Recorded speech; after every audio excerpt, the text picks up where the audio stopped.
In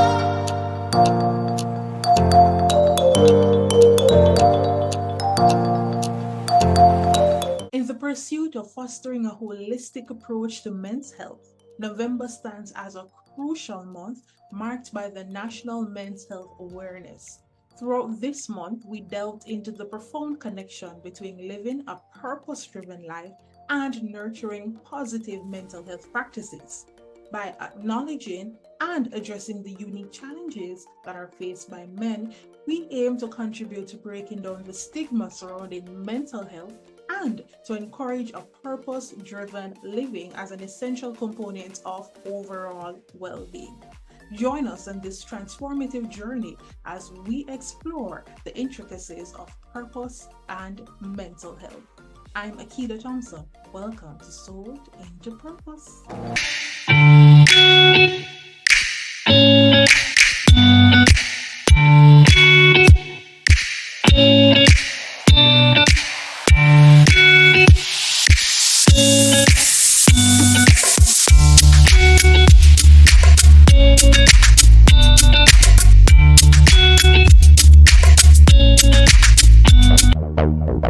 Count your blessings, life is full of blessings. Thank God for His mercy.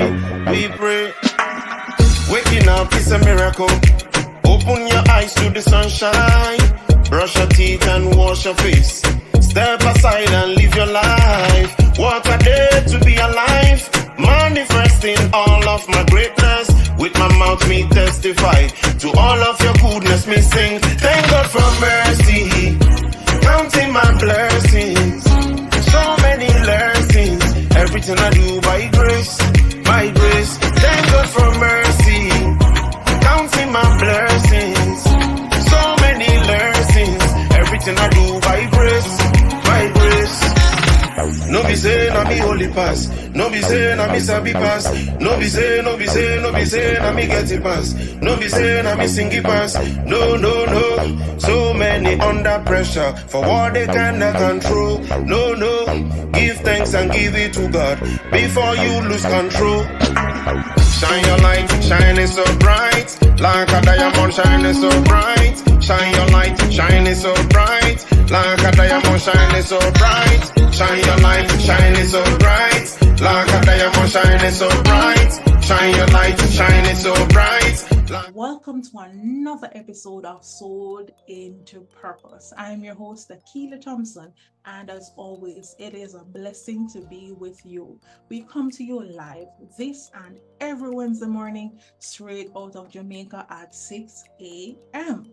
On the Sold into Purpose podcast, this is where we take a deep dive into the heart and soul of personal growth, sharing with you heartfelt stories, practical insights, and actionable steps that you can take to live a more purposeful life. So if you're a part of our SIP community, or if you're just joining, welcome, and please do not hesitate to share this episode with someone. As always, where are your teacups and coffee cups? And let us know that you're here in the comment section. Here we unlock purpose with our very special guests, and this morning we have Mr. Gemmar McFarlane, who is here to take us on a journey of purpose and mental health, so you don't want to miss it.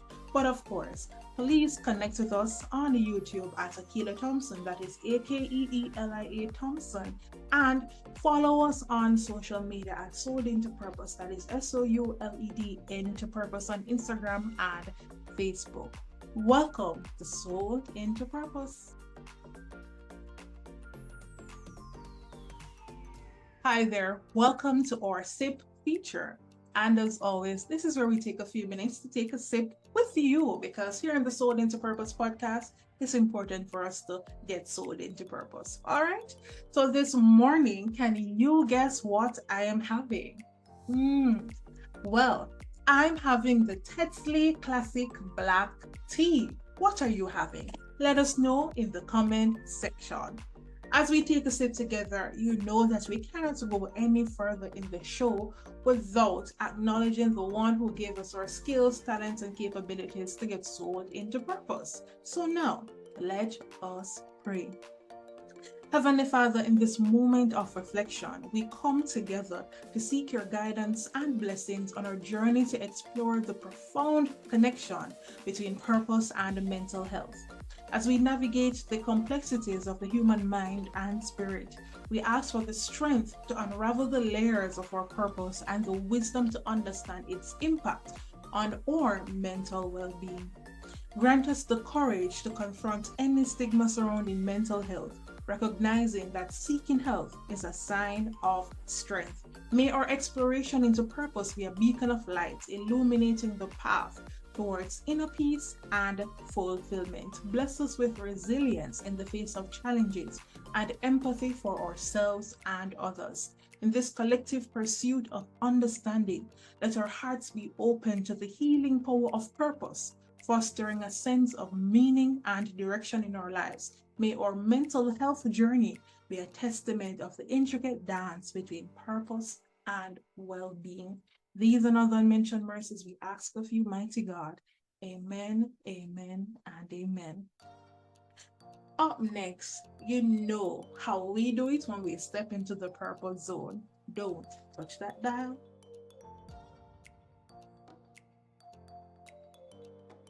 If you are just joining us, guess what? You've stepped right into the purpose zone. Don't touch the dial. Stay right here. Here in the purpose zone, this is where we take a few minutes to just pause, reflect, and to see what we need to take with us to the next level of living a purpose-driven life. This morning, we are looking on purpose and mental health. So what is this? In the intricate dance of life, the interplay between purpose and mental health is profound. Purpose often is likened to our North Star, which provides us a compass for our actions and a source of intricate motivation. When individuals find and embrace their purpose, a deep sense of meaning and fulfillment permeates their existence, acting as a resilient foundation for mental well-being. This connection becomes particularly crucial during National Men's Health Awareness Month, where the spotlight is on promoting holistic health among men, acknowledging the unique challenges men face, and encouraging purpose-driven living, which serves as a powerful tool in breaking down the stigma surrounding mental health. In the realm of mental health, purpose serves as a catalyst for resilience. It empowers individuals to navigate life's challenges with a sense of purpose and direction. And also determination, because it is important for us to explore the intersection of purpose and mental health, as it becomes evident that a purpose-driven life is not just for the lofty, but it is a tangible force that contributes to emotional balance and psychological strength. Through open conversations, supportive communities, and a commitment of self-discovery, we can foster an environment where purpose becomes a pillar of mental health and well-being. That is purpose and mental health. If you want to learn more, guess what? We have an exciting guest coming up. You don't want to miss his story. Stay around. Hi there. Thank you so much for joining us for another soul story. If you are just joining us, I'm Akeelia Thompson, and you are watching the Soul into Purpose podcast.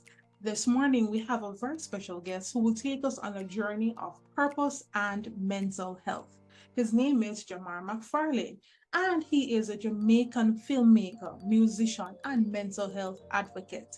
His career in film and TV has taken him on a journey of over 10 years in various capacities, such as a producer, director, screenwriter, songwriter, and video editor. He is currently the production manager of a local marketing agency, Niche Creative Limited, and the resident director of his personal production company, Jamagination Studios, which mostly focuses on film and series development. To date, he has 2 top films, and they're taking over the world. So, You don't want to miss the story. So let somebody know, who will let somebody know that we have a wonderful story lined up for them this morning. Ladies and gentlemen, viewers, listeners, please help me to welcome Gemmar McFarlane to the Soul into Purpose podcast.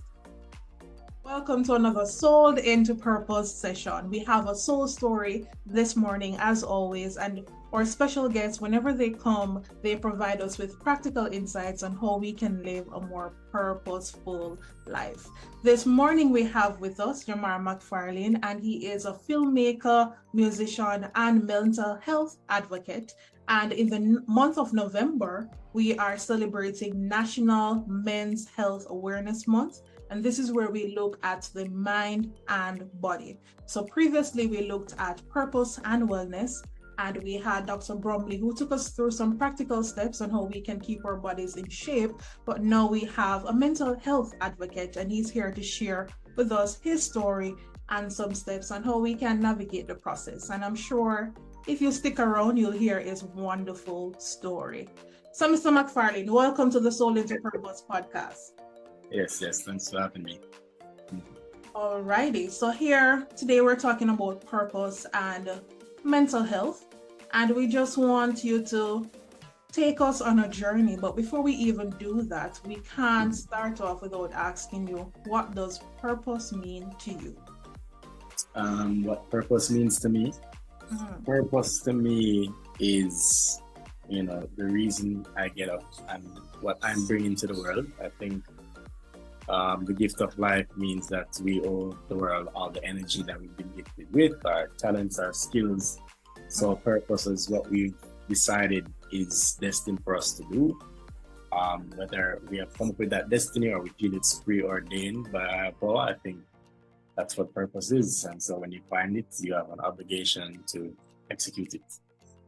I love that you say we have an obligation, because some persons believe that we just get up and go, move with the flow. Wherever the wind blows, that's where we'll go. But then, of course, there are certain things that we won't achieve if we don't tune it and get into the vision.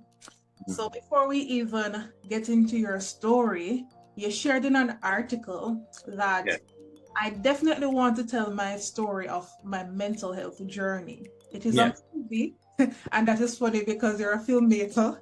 And you've gone through the process, you've been to War 21, and you were at your lowest of the lows, and you've also, unfortunately, a victim of violence because of your mental health. Before we even get to the diagnosis, I wanted to tell us about little Gemmar growing up. What was that like? What were your dreams and aspirations? I mean, my childhood was, I'd say, pretty okay. Of course, naturally stern parents. Father is a pastor. Mother is in education, so that combination. I'm always say pastor pick me and teacher pick me rude, but then when you have two of them now, extra rude. So but no, I had a good decent childhood, and weird things wouldn't start happening until around high school. Them time there, doing C-Second Cape.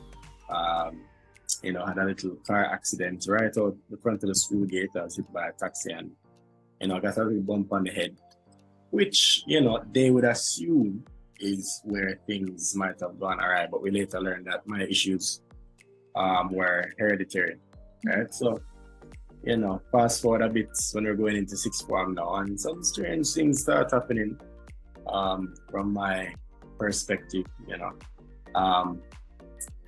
So I don't know if you want me to go into, No, through the question, at that part of the dance. All right, is that part of the dance?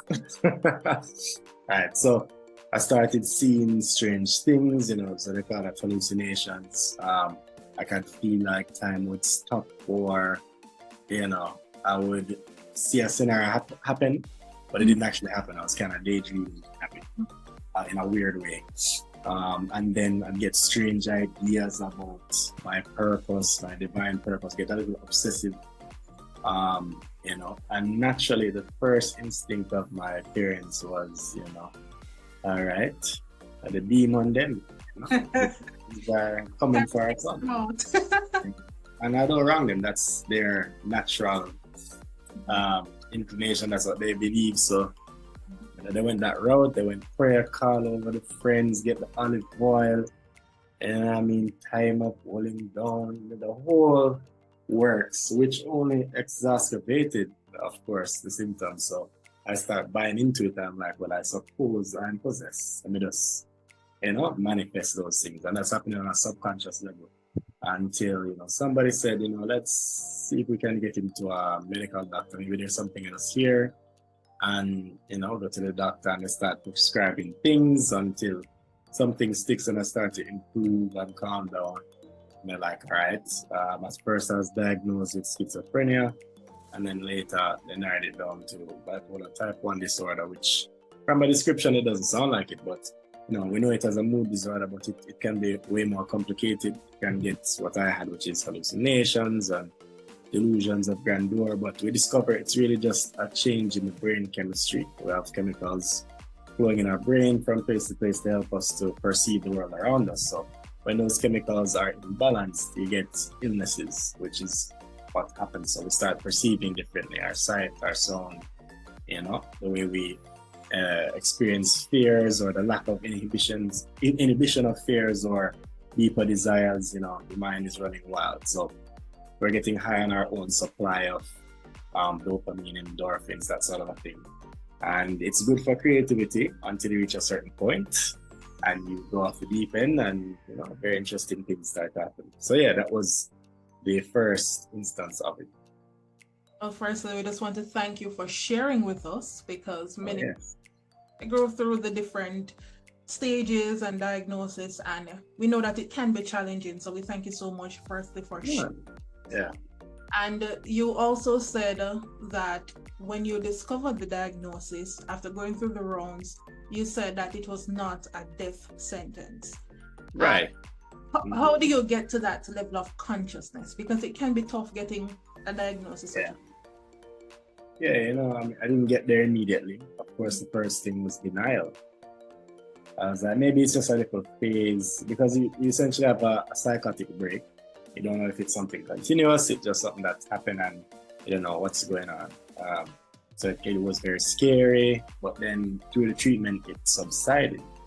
So I'm like, maybe, when you start getting on treatment and you start getting better, it's easy to, slip into the thought that, oh, maybe it's gone and it was just like a one-time thing. But every time I come off the medication, every time I came off the medication, I had a bit of an episode until I realized, okay, this is clearly that thing.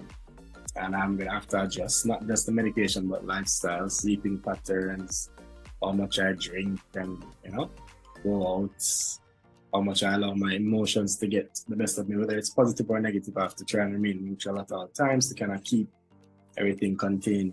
So it took a while. It took years before I came to the point of, you know what, I'm not going to sit down and say, I can't go after my big dreams because this thing may flare up. I'm very stubborn with my ambition and my purpose. So I say, all right, if I still want to be a big time movie director, I'm going to have to just adjust my lifestyle for the rest of my life and go to bed with that fact. If it means that I'll still get to make movies, fine. I'll take the pills, I'll sleep more, exercise, drink less, that sort of thing. So yeah, I just looked at it and said, I want things. So I'm not just going to sit down and have a mediocre existence the same way. So you said the two things that I want to pull at. So firstly, you said that you were still stubborn with your purpose, and I love that. Touch it a little bit later. But you also, it was an adjustment for you. How about those around you? What was that adjustment? Yeah. No, that's a big adjustment as well, because the illness requires you to have a very strong circle around you. You're not going to survive very long by yourself. And in fact, the illness wants you to isolate. So you tend to isolate when you get into that kind of episode. You feel like nobody understands you, but those are the people closest to you, like your family and friends that know you the best, are the safest set of people to keep close, because they know you're normal. They know when you go off and you're abnormal. Because when you do go off in public, nobody knows you. They just see you as a belligerent person, but they don't know that's not really you. So, people with this disorder tend to end up hurt, seriously injured, or dying because of violence, people just not knowing who they really are to stop them or to get them help. They just take them as they are, which is a problem. It's because, you know, somebody in that state can be very intimidating, so it's understandable. And our society is very violent, so the response is not usually naturally violence, especially for young men. And I experienced a bit of that back in the day when I ended up isolating from my family and heading on the street. So, you know, that running was another wake-up call. When you asked about, you know, how did I get to that point, it was literally that instance of violence one night that made me really sit back and think about, okay, you know, I have to get this under control, not just for myself, but my family. You know, they were out searching for me in the middle of the night when this was happening. So, you know, it took on the family, really started to weigh on me. When I got better, I was like, no, man, I really need to get this thing together, you know? Well, I'm glad that you shared that. And unfortunately, you said that we live in a society that the natural response is violence, so that is terrible. But have all these campaigns yearly, the mental health awareness campaigns, or put out all these fancy things for the month or for the day, and then everything just vanishes. Yeah. As a society, that we need to do more in terms of our awareness. Well, yeah, I mean, I think we've actually not been doing too bad about the awareness part. There's a lot more work to be done in the way that we educate people and bring them into the conversation. But I also think we need way more help in resourcing. So when you get the word out, you're like, okay, cool, I'm aware of mental health. How do I get help? That's the part that kind of falls down. We don't have enough doctors, enough cheap alternatives or affordable alternatives to like therapy and stuff like that. So that's where it falls apart. So even if we do great with awareness, there's still work to be done in the back end. As I said, I've been through the system like Ward 21. It's a very harrowing experience. You can go in there normal and probably even come out worse off because of how the treatment is in there sometimes. You know, places like Bellevue have definitely improved and are slowly shedding the stigma through their mental awareness campaigns. But you know, there's a lot more work to be done around the place, especially in terms of just resourcing for average everyday Jamaicans to access. Well, and we thank you for that. And I trust that if persons are listening out there to the powers that be, please, this is Yeah. and I trust that you can take it and, you know, do something to help us, help our youth, because we definitely need them to be strong, healthy, and well as they function in our society. And speaking of society, we have societal expectations. Our man is supposed to be tough, right? Don't emotions, just hold it up, tug it up. Hey man, just wanna sleep and drink some tea and I use that, isn't it? That's what they say. Well, in our Jamaican context, so that's what we say, and maybe other persons may use other substance abuse, but how do we, or how would you recommend for younger persons out there, and even just men on a whole? Is it important for you to be in tune with your emotions? And should you express them? Is it a good thing to express them? Yeah, I think emotional intelligence is actually one of my most competitive skills that I've developed over the years and adapted because of my mental health. It forced me to mature faster, where I had to develop it even stronger than the normal person. It's helped me, especially in business and myself managing a team now. It's very, very helpful in the working world and in everyday life with your family and friends, being able to sense the emotions around you, sense your own emotions, make sense of them, and then act instead of react. A very important skill that is actually probably at the root of a lot of our violence issues and our conflict resolution issues in everyday life. So I think it's very important. I do think slowly we're shedding that tough guy thing that we see happening in our society, especially in Jamaica. But we need it. We need to be able to express ourselves at the very least. If you're not an emotional person, at the very least be able to communicate how you're feeling and be able to interpret how other people are feeling. You don't have to be mushy, but at least you're aware, you know? Just starting there, I think, would put us in a much better place as a society. Well, that is true. And you also shared that the process of coming to that realization that this is not a death sentence, it's a transition. And things happen, and the general thing that people will say to us is, something happened to you, man, just brush it off and get back up. And we know that in That's not how it really works. Yeah. But for someone who is out there, they're going through the motions, as you rightfully mentioned, maybe in a state of denial. But at the end of the day, you and I know that unless we come to that conscious state, then you can't improve, we can't get the help that you need. So I just wanted to speak to someone out there. They're going through the process, be it mental health or some other challenge, men struggling. What would you say to push them to that place of getting the help? Yeah, well, first of all, you can't brush off diabetes, right? You can't brush off cancer. It's the same with mental health, because we're kind of thinking of it in an ethereal, mystical way. It's helpful when we think about it more physically. It's literally a chemical imbalance. So if it's hard for you to process the result of that, just know for a fact that when somebody's acting strange in that way, it's literally the chemicals in their brain are not working properly. That's a medical issue. That's not a positivity issue. So, for example, depression is a chemical imbalance. It's not just them thinking more positively. They need to help correcting the chemical imbalance. Sometimes therapy over time can help that, but you can't just tell them to think positively, right? So I think it's the approach to it. When you try and make it more physical and tangible for people, they begin to grasp it better and better. So if my chemicals are imbalanced, then the way I'm seeing or smelling is affected. Just like if something up to your eye, you can't see. Sometimes things are blurry and you need glasses. Similarly, if your brain is affected, your cognition can be affected. The sounds that you hear start to multiply in certain ways. That's where you get hallucinations. Same thing with sight. You start interpreting emotions differently. People who are really chill seem really angry to you because the wires aren't connecting so well. So understanding that, it's kind of easier for people to accept and be like, okay, this thing needs treatment and I can get back to my purpose. So those people who are in denial, maybe it's a lack of self-awareness of where their center was. A lot of people aren't sure of themselves, so they don't know if this is really me, am I changing? So it's going to start with mindfulness and saying, look, if you're not sure, I'd always encourage even a normal person that thinks they're okay, just go and get yourself checked out. Just like you go to a doctor checkup or a dental checkup every once in a while, once a year. Just go into a clinical psychiatrist or psychologist office and just talk, tell them what's going on in your life. They may pick up on something that you're not picking up on. Even talking to friends, finding out what's normal.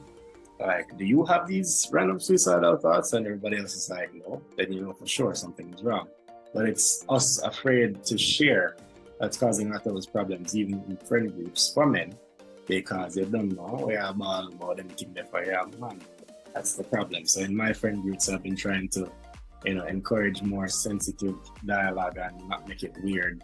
Obviously, you can't just do it randomly. You have to be very tactful, which is where emotional intelligence comes in, and you learn how to talk better. But it's just more and more freedom of expression amongst friends, and then even more help with going to a professional, I think, is the way to go. You mentioned peers, and when you share it with others and those who are around you, what is the feedback like? Are they interested to learn more? And you believe that when you start sharing more, then persons they become interested? What's the feel like? Well, okay, I've been blessed with people that are understanding, or at the very least, they support me. So if this is a thing that I'm explaining that I have, they're like, all right, let me learn this. Let me try and understand what's going on and see how I can assist. They had no idea what to do with that information. So it took me learning to be able to explain to them, for them to be able to know, all right, cool. So we just have to check in if you are taking medication, or if you feel like, things seem weird, if you have sick-things or if you have believed some strange things. That's how them make sense of it. Once you can get information in a digestible form, I don't need to tell them all the technical jargon, and just check if I take medication, if I have sick-things, or if they feel like, no, I take over the world. just stick to basics, and eventually as we progress, we can get more and more knowledgeable. Sometimes I think we take for granted that we are blessed with wisdom and knowledge of these things, and it should be common knowledge to everybody, but it's not, and it's only now being paid more attention to. So we have to take it step by step. We can't just overwhelm people with all this information, right? So especially with friends, nobody wants to get too serious with such an enjoy yourself. So they have to take time to ease into the convo. And they were receptive, you know what I mean? They were, you know, of course, you know, we're on 1 and 2 joke, but that's natural. And I think it's helpful not to take yourself too seriously and get too into it where it becomes your identity. It's just a thing that I have. Like if a friend I know has diabetes, that's how we want people to treat it. And that's how my friends treat it. So it's not really even a big point of conversation. It's just, oh, you know, that thing. And I just, you know, make sure I'm keeping myself accountable. So, yeah. Yeah, and that's good. And I believe that for persons who are out there, it's important for you to surround yourself with people who want to understand you, as you mentioned, and who support you and can create that environment for you to still be yourself and still be you. It's a diagnosis, and as we mentioned, of the world. And you said that if you feel like you want to take over the world, and you will, take over the world in film. But before we even get there, we're talking about men. And earlier you mentioned that it was important for you to still stick to your purpose in spite of the odds that you're experiencing. And most men find their identity in their career.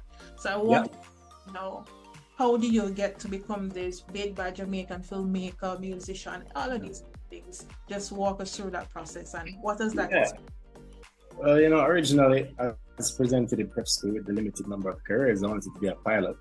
So when I reached high school, I took up all the sciences and maths, but I was failing all of those. That wasn't really what I was good at. It's just what I was told was, you know, a respectable job. I wanted to make my parents proud and do something that everybody could admire. But I really check it out. Yeah, I like planes, but not that much. You know what I mean? So I realized that I was excelling in literature and the arts more. And I had an affinity for camera work. I do videos in my community and friend groups around the school. And, you know, teachers fostered it, encouraged me. Even though sometimes they caught me doing it when I should have been doing my CSEC or my CAPE. But they said, all right, if you take this thing seriously, it could be a career. Until one day I made my first, I think, $100,000 from just editing some videos for a company that the school recommended me to. And my parents saw that, oh, this could actually be a thing. So I started running my own business while still trying to study. But I decided, let me just pivot. Instead of doing sciences, I'll do marketing and, you know, went to UTech for that. But eventually that came to a head because my illness required me to have a management of stress and doing both school and the business at the same time. At that time, I wasn't able to regulate myself properly, so I had to choose one, which I chose the business because the path that the school had me on was not, you know, a favorable one. So I decided to leave that and go full force into film. I started to discover I'm very good at a number of things. I could write, so I was a screenwriter. I used to write for IT and Fancy Cats during college, make some extra money. Then I ended up, you know, acting in a few of the things, got my own clients, started directing, and I realized I really like directing. So my ability to, I think my purpose as a storyteller to tell stories, I have more control of the story as a director, and I can more meticulously craft each and every element. So that's when I knew that, all right, I'm going to become a filmmaker and I'm going to mostly be a director where I can control the story and send a message to my audience using these number of different skills that I have and work through other people. I don't have to know how to do everything. I don't even have to hold the camera. I just have to have singular vision that can tie together a team. And yeah, this is history. Well, before we get to the history part, because we know that you're making monies and all of these things. No, but you said that you were on a path and you had to choose what was best for you and also to pursue your passion. Where did you find the courage? And if someone, because I had the same epiphany where I had to make a switch, but for someone who's out there and they're confused, give them a word of encouragement that it's okay to take that leap of faith into whatever you believe that your heart is leading to. Yeah, I mean, I see my life or life in general as a series of calculated risk. Every single decision has an element of risk. And so that day, that fork in the road, on one hand, I could stick with the program, but the risk is that I may set myself on a trajectory years down the line that I regret, and I have to start all over again. And I've wasted much time, much of my youth, my parents' finances on this path that is wrong, that I know is wrong. Or I could take a big risk of foregoing all the work I've done at the university now, but the payoff is that I will save myself some years, I'll be on the right path, my soul will be intact, and I will, achieve what I actually feel I'm here to do. And I thought that the trade-off was better, so I made a calculated big risk. But I thought the risk of doing the thing that is not my purpose is a bigger risk than doing the thing that is, but it just means that I have to leave the traditional route, just read the two options and go. And I don't hesitate. I'm very, as I said, stubborn. I don't know if that's something I can encourage, but it's just something that gets me very far. It's just doing one thing and doing it assuredly, doing it confidently. It's something you have to have the ability to be tenacious and just stick with a decision. Because I realize in life there are not really any, it's not a lot of hard line, black and white, right or wrong decisions. Much more nuanced, and we don't tell people that soon enough. So they end up making decisions that they think are right because other people will accept them as right. If the majority accepts this, then I guess I'm safe, but that's not how it works. Everything is case by case. So it's about you. So how do you feel? I'll ask how I feel first, and then I'll check other people, because end of the day, they're not going to live this for you. They're not the person that's going to go through the courses and feel miserable and depressed at the end of the day when they do the wrong thing. Because to them it's right. They're having the time of their life, but you're not. So end of the day, you need to be the person that's put the foot down. There it's parents, and that's the hardest part, the people that are financing you. Whether it's friends that you're afraid of being, this is a big friend, man. I was afraid of being a waste man, You have big doctor friend, lawyer friend, and you say, oh, you want to film? I'm not in that right now in Jamaica. But you have to have a vision. So that's a problem. You don't have the vision, I can understand somebody not being able to make that decision. But if you have a dream, take it seriously, no matter how ridiculous it is. Do your research and see how far that dream can go, what's the amount of money you can make, what are the opportunities. And then it's much easier then to take the risk, because you say, oh no man, I can actually make big money in about a year or so. Whereas if you never do the research, you just feel like you want to be this, it's like a hardest to convince yourself that this is a sensible option. So I went deep into my passion at filmmaking. I didn't just have it as a hobby. Every day I'd be watching YouTube videos on career paths and how people progress from the Caribbean, different parts of the world, and that sort of thing. What's an actual actionable path? So I didn't just say I want to be a filmmaker. I have a step-by-step plan of how I'm going to reach Hollywood at the end of a certain period. So, and it's paying off, it's working. So, that's what I would say. Take calculated risk, which means a lot of, do it as if you're there at school and study a dream. Even though I sleep and dream, take it seriously. We're talking about your passion and going down that particular path. You also mentioned that it's important for you to be comfortable in what you're doing, because other persons, they will not be the one who are in the story. Stand up, permanent. But when we're in school, the traditional route is for us to become, as you mentioned, the doctors, the lawyers, and all of that. Do you think that we're doing enough in our educational system now to promote skills and presenting that as a feasible career path, I should say, for people? Well, no, Jamaica is still very much a very traditionalist society, and we like career paths that are glamorous, especially parents that themselves weren't exposed and they only know what they know and know what people respond well to. They just want us to be happy and successful, right? And they only know a limited amount of ways to do that. So education of not only the kids, because the kids will know of different career paths, but also the parents that are actually paying for the education of the kids. They need to be educated as well as to what's possible. And so when their kid comes with a career that they are not so familiar with, that they don't just immediately shut it down, change behavior, to let them Google it, research it, and see how viable it is and what that requires, because maybe it means that they need to pay for different things, get their kids in different activities. Like if they want to be a race car driver and then do boat karting on Sundays, that sort of a thing. If they want to be a filmmaker, save up for a camera, eventually know that they're going to be involved in certain programs instead of just sending to school and making them do the 9 subjects and race. So I think that we need to do more work there as well. Yeah. So you are this big filmmaker now. Mm-hmm. Walk us through your films, because you did 2. Mm-hmm. Walk us through what they were and what was the process like in creating them.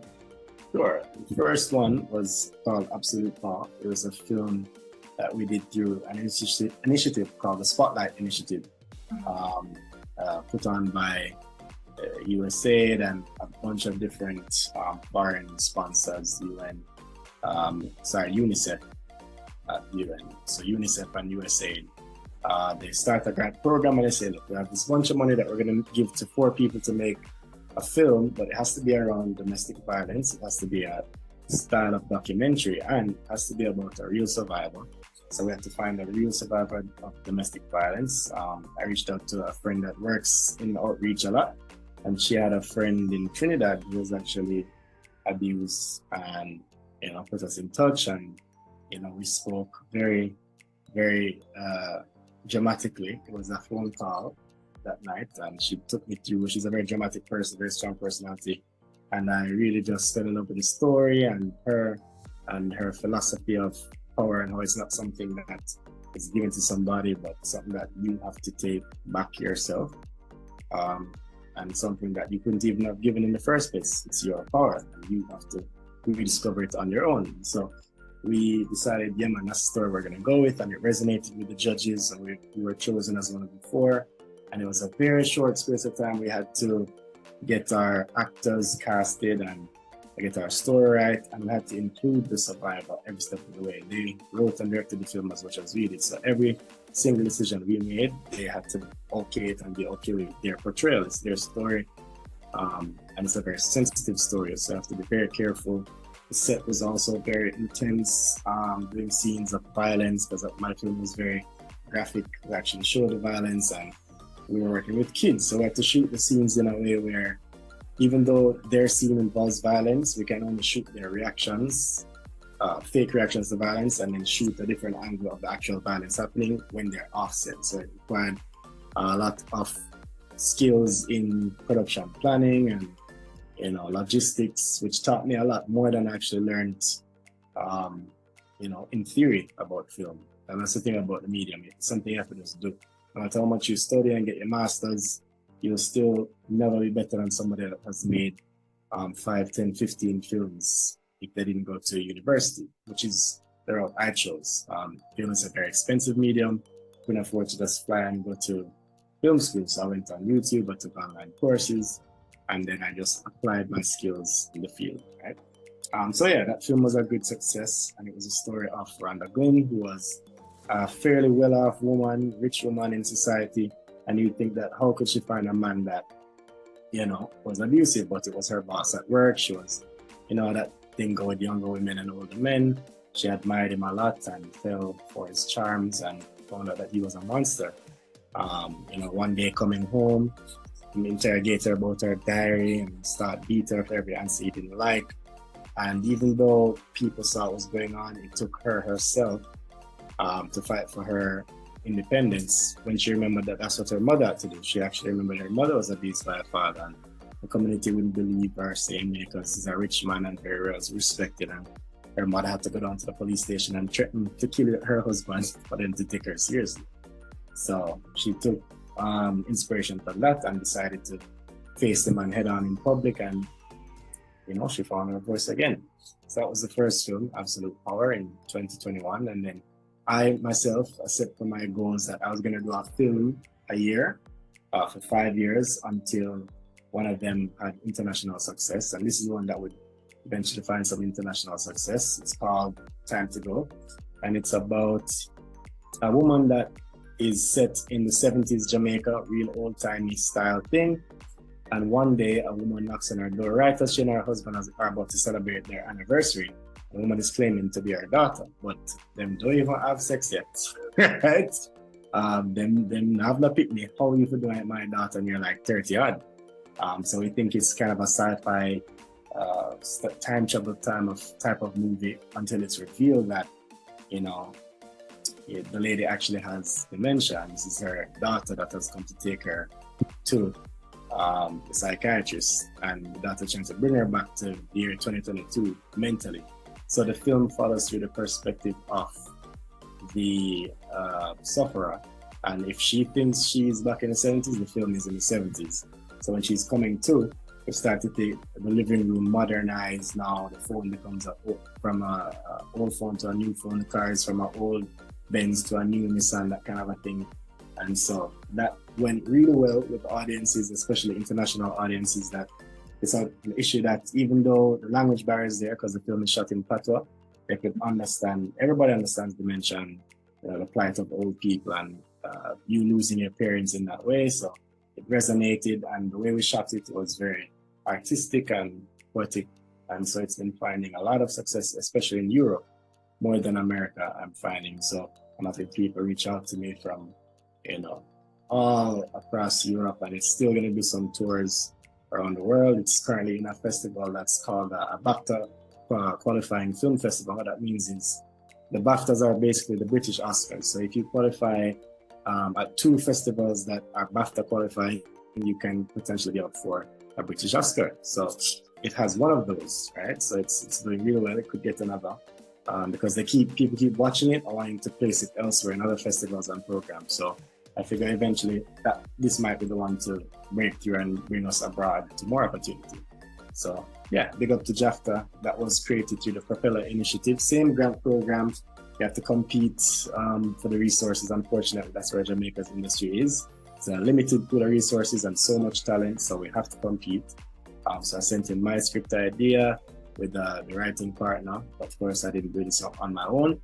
And after some grueling rounds of script supervisions, and they even brought in an NYU professor to help us to prepare at a certain point, we got the grant, and I even sought extra funds from my employer, pitched to him and the benefits, and give him a nice producer credit and stuff like that. So we have to get creative in funding the film and making it happen. And it's still paying off. Now, usually, as a filmmaker, you want to put your film in the festivals, as I said, but you have to pay a lot of money to do that.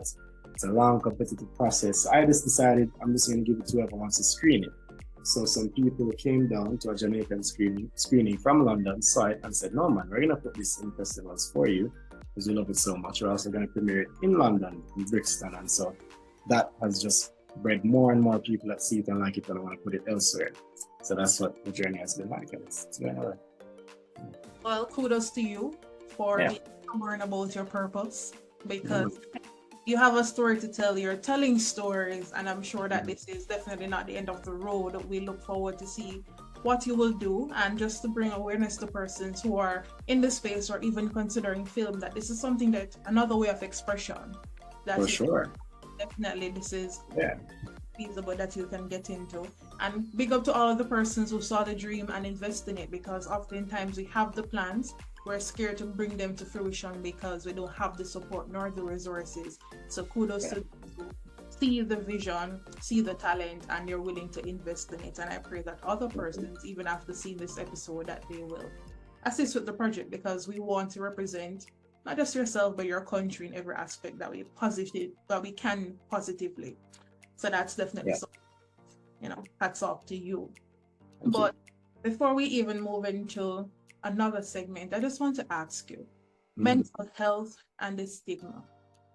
How is it in Jamaica? Are we still on the fence? Well, I don't know. My experience personally is different. I mean, I don't know if it's because I benefit from being articulate or good looking or whatever, but I haven't found any stigma in that way. Nobody ever, if they find out about it, they don't make me feel bad or anything, especially probably because it's not a problem. Maybe if I was in the episode, maybe it would be a different story. But I know in general that so far, majority of the island is mad people and normal people. And we separate the two, but we don't realize that normal people become mad people, and mad people can go back to being normal people. So we all are at risk, and we all should treat each other with some empathy. We still have a ways to go, but we're doing better, at least from where I sit. I can go and say, I have a mental illness, and nobody will come, try to stand me or top it up. At the very least, I'm grateful for that. So thank you for sharing that.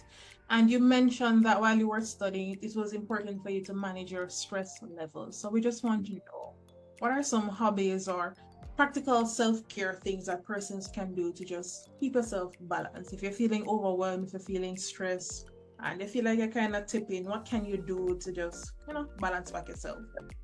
Well, you'd be surprised at the simplicity of it. Once I've been prescribed on a piece of paper to sleep, rest, eat, and exercise, those are very big parts of managing your mental well-being. The physical aspects of your maintenance. So making sure you're getting enough sleep. Human beings require a certain amount of sleep, and no matter how bad you be, eventually your body's going to shut off if you're tired, and it's going to be at an inopportune time. So might as well create a schedule where you can do it and control when you rest. The other thing is eating. When we are in a state of fight or flight, so if you're hungry, tired, exhausted, and then something will scare you, then you can end up having psychosis, because you're pushing your body to its limit, and your brain is also then going to get pushed to its limit. It's not getting enough nutrients, it's not resting, it's going to just be running and running and running. Think of leaving a machine on for long, the battery's going to run out and things are going to fizzle out. So that's very, very important. That combination of sleep, your diet, and your exercise, keeping yourself fit and healthy, it's going to do a world of help for you. Even if you don't have any kind of predispositions to mental illness, when you get older, your brain can deteriorate faster than if you weren't active. So staying active, a body at rest stays at rest, a body in motion stays at motion. You need to keep moving and keep physical, keep sharp. Do exercises that, if you don't necessarily want to do bodybuilding, you can do exercises that, keep your motor function, your hand-eye coordination going well. Things that keep your heart health high, like cardio exercises. Swimming is really good for a full body exercise. I was a swimmer in high school. I think my physicality saved me. The gym is also a good place to release endorphins safely and healthily. So you don't necessarily have to go to and drink and party to feel good. And go to the gym. It works and helps your self-esteem for those who are depressed. If you're having a down day, and if you want to just let off some anger, it's a healthy way to just let that move you out. Another way is music that I use to manage my mental health. As a musician, I write songs depending on how I'm feeling. The energy has to go somewhere, just like input, output. So if a lot has been happening to you, badgering you in life, you're full of emotions, you need to let that out. Some people just go to the beach and relax, but some people need to express it, especially as a creative person. So a good way to do that without anybody agreeing you. You need to shout, just sing very loudly, write a song. You know what I mean? Society is accepting of you saying weird stuff in songs, put it in a song, sing it to yourself. That's what I started doing until I became really good at songwriting. And then people would hear the music that I create and say, oh, that's really good.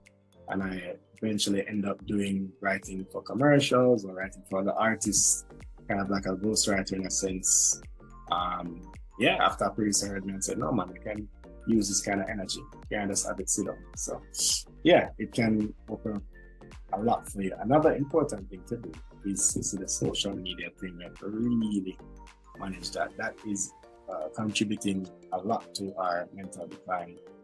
Just day in, day out scrolling and ingesting all of this negativity that happens on social media without taking breaks or really digesting what's happening. We can just watch and scroll and take it in, but we're not properly analyze what's going on. We see a lot of violence on social media. All of these things, the bad news, it can really get to you. So we need to schedule better usage of these devices, the things that you can curate your space on social media, but we tend to follow a lot of drama or negativity and not even realize that we're feeding ourselves this every single day. So either taking breaks from it or curating your space a little better would be very helpful. More positive, more constructive and productive things on your timeline. Even if you still follow 1 and 2 drama page, at least you have some productive and constructive things as well to balance.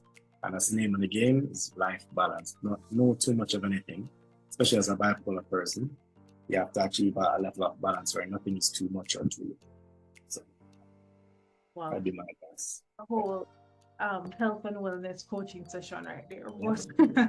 Yeah. Just from your parting words to men particularly, but everyone, but particularly men who are listening. Purpose, mental health, and just pursuing your dreams. What are your final parting words of encouragement to anyone who's listening?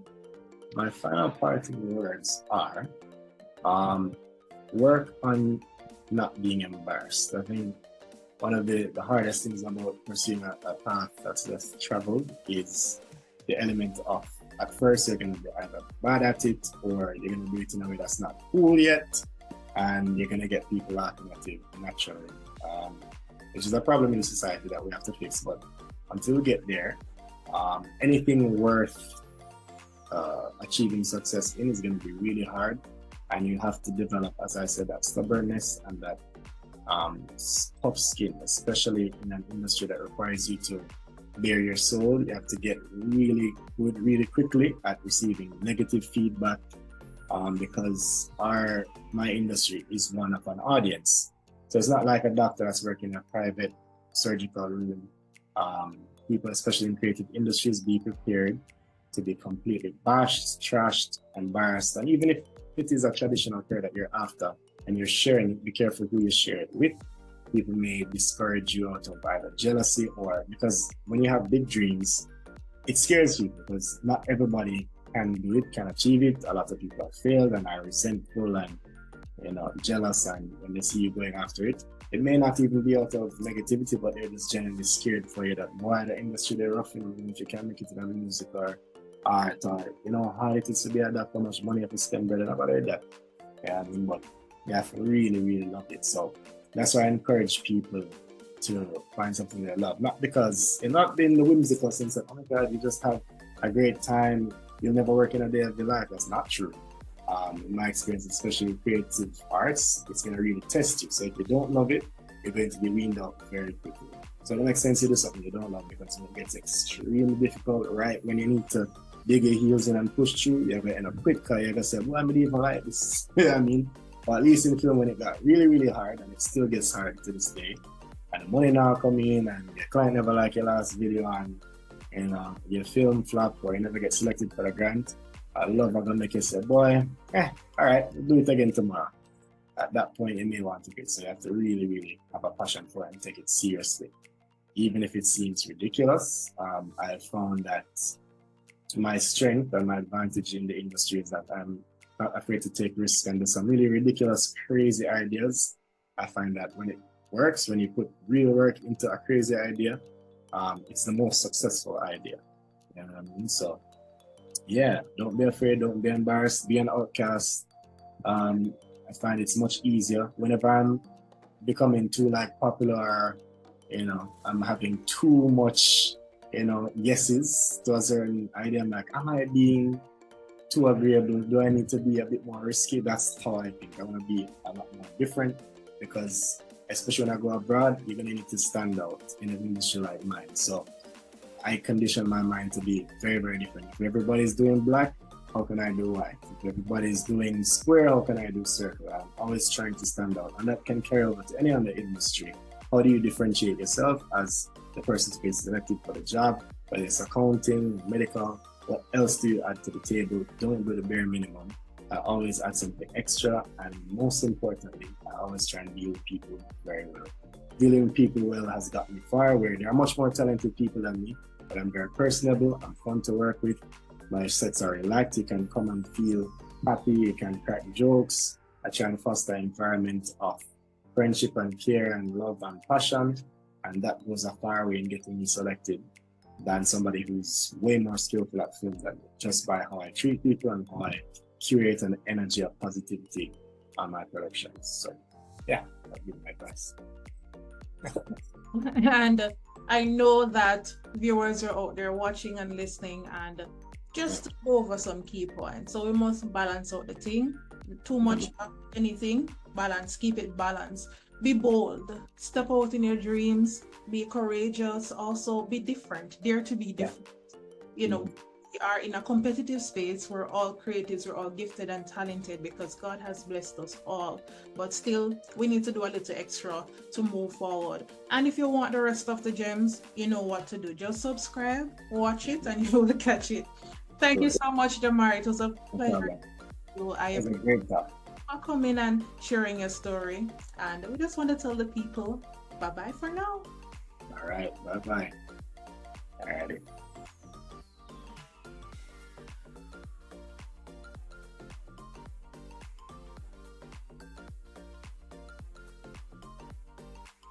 If you are out there and you have a story, or maybe you wish to partner with us here on the Sold Into Purpose podcast, please feel free to do so at 876-427-7067 or send us an email at souledintopurpose@gmail.com. That is SOULED intopurpose@gmail.com. We look forward to hearing from you. As always, you know that I don't like this part, but we have to close the show for today. So we learned a lot of things. It's important for us to have balance. Be bold. Go after your dreams.